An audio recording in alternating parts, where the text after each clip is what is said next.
You guys are watching the Cowboys Report. I am Tom Downey. On today's show, we are grading the entire undrafted free agency class, which, as of filming, features 12 players reported at this time. Now, it is an undrafted free agent.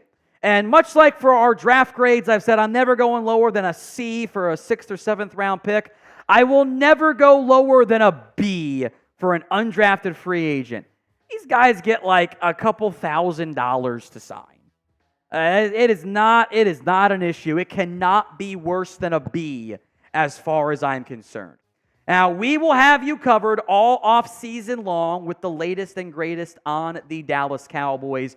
That includes general free agency and has already included some undrafted free agency coverage. We went a little bit more in depth on some of those guys here. That time around, we're going to grade them all. So it's a little bit different style video. We mentioned kind of where those guys were ranked. Think of that as more like that was more of the instant pick reaction, and these are the overall grades for UDFAs. First up is Nate Peat. Might be Nathaniel Peat on the website. We'll see about that. I'll give it an A. Conflicting info of how fast he is. Michael Gelkin had under 4.4 at the Pro Day. The great Dane Brugler had in the 4.5s. Two very different numbers, by the way. Massively different figures there. The running back room, they got somebody. And if there is speed there, that makes me at least somewhat intrigued. He was a backup, though, for the Tigers. He was not a super impactful piece for Missouri. But if that testing number is true, I start to get a little bit more intrigued because this team in general doesn't have much juice on offense. There's some good players, very good players, but athletic speed and juice is not great right now. So prediction time. How many undrafted free agents do you believe end up making the Cowboys roster? Is it 1? Is it 3? Is it more than that? The Cowboys have a pretty good history of UDFAs, although they did not spend, from the numbers I've seen reported, the same way they normally and previously have spent in undrafted free agency. We'll group the next two wide receivers together. It's Corey Crooms and Cam Johnson. I'll give Crooms a B and Cam Johnson a B+. Why the difference? Johnson was more productive in a not very good offense up there at Northwestern. They've made some changes, by the way. If you checked out any of the South Dakota guys this year, their OC's now at Northwestern. That could actually be a rare, fun Big Ten offense coming your way if they can figure out some of the playmakers there. So I give the slight edge to Johnson over Crooms, who was better at Western Michigan before transferring to Minnesota. Speaking of Minnesota, and we'll spend some more time on this player here, that's Brevyn Spann-Ford, the tight end out of Minnesota. One of the few players I had actually graded out that didn't get drafted. I barely got to 300 guys this year. He got some of the larger money involved for the Cowboys. It was about $225,000 in terms of guaranteed figures overall. He was number 256 on my board, 7th round grade. This is how you should handle the run-blocking focused tight end, not spending a second-round pick on your backup. I can see Brevyn Spann-Ford making this Cowboys roster. And if I were to bet on a UDFA to make it, my first bet would go on BSF. I think there is talent here as a run-blocking offensive lineman. He had some real drop issues last year. He kind of forgot how to catch it in a couple games, it felt like, where his drop rate more than doubled, even for his career it's last year, including this past year. He had over double the total drops as well. But he's got good size, and he can block a little bit. And that guy can carve out a roster role. And that makes a very intriguing UDFA pickup. Even if he's not going to be, a Witten tight end or whatever. He's not going to be a superstar player.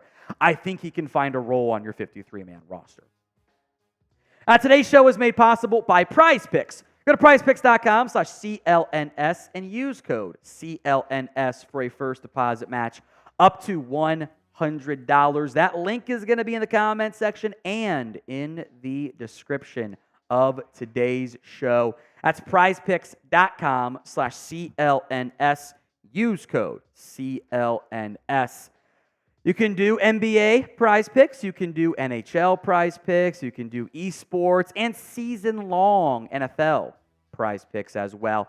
I would advise the more than on these picks because it kind of already factors in the injury risk. All of these stats, Mahomes passing yards, Dak passing yards, Lamb touchdowns, Micah sacks, those were less than what those players did last year.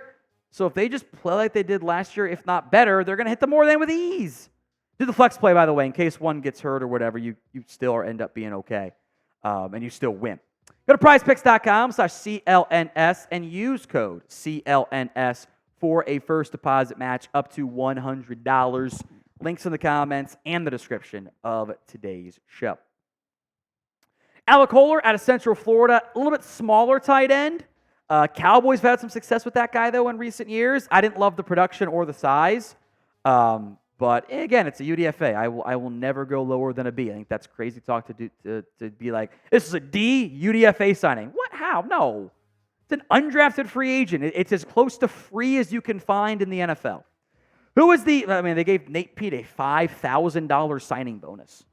It's going to cover like his first month's rent up at the mini camp. Like, it's crazy. Best offensive UDFA the Cowboys signed. Who I got Brevyn Spann-Ford. Who do you have? Sound off in the comments. Denzel Dixon, I'll give it a B. There's no production there. He was listed more nose guard side, but weighed in more, 3 technique size. No sacks. But you needed bodies on the defensive line, so he has a real chance to make the roster, frankly. It's kind of crazy. Byron Vaughns, he might be in that edge linebacker tweener mold. He's not very big. 6'1". It's going to be a minute. Excuse me. He's undersized, bounced around, limited production, but we've seen the Cowboys have a good eye for pass rushers in recent years. I've got my eye on him, B+. A- for Jason Johnson here out of Central Florida. Lots of tackles. Didn't test the way I wanted him to. That's why I did not grade him. And he's a little bit undersized, but that's okay. You can have a couple undersized linebackers. You just can't have all undersized linebackers, Brock Mogensen, who, if you were to look like a South Dakota linebacker, isn't that what a South Dakota linebacker from Farmington, Minnesota looks like? Pretty sure I've been to Farmington one time, by the way. Pretty sure I had a wedding up there. Or is MN Montana? Now I don't know what the postal code is for Minnesota and Montana. I'm pretty sure MN is Montana, actually. We're going to go with Montana. And that also looks like a Farmington, Montana boy. A lot of tackles for South Dakota. Just big level of competition coming up here in a little bit. Who is the best defensive UDFA the Dallas Cowboys signed? I'll get to mine in a minute, but I do want to hear from you guys down in the comments section. Couple safeties that I am pretty darn intrigued by. First up is Emany Johnson out of Nevada. 3 interceptions this year, a late breakout player for Nevada. Was first team All Mountain West. Good size. He's almost 6'2", 218, ran a 4.5. Shows me some special team stuff there and some range. Julius Wood is lighter and not as big. I make sure I got the right size stuff here. He's 6 foot 193. Not nearly as fast. He ran a 4.73 for East Carolina, but he'll lay some lumber. So you got your more typical free safety and more typical strongs there. By the way, I was right the first time. MN is Minnesota, per the live chat. MT is Montana. That makes sense. Feel free to type L for loser or I for idiot, meaning for me, in the comments.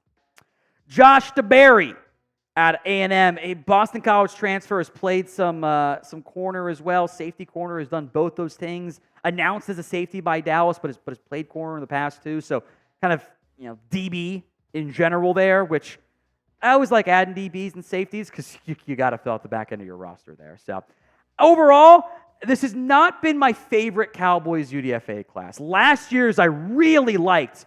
They had, I think, 3 of my top 20 guys who were available, including TJ Bass, which I was really hyped by. I had high grades on the edge rushers that they ended up losing. I liked that haul they had last year. I think I had a pretty high grade on Hunter Lipke as well, and I think we were all hyped about it. We all pretty much proven right there. This year's class, I'm not as intrigued by, but I didn't like the day 3 talent available, so I'm not too bent out of shape about it either.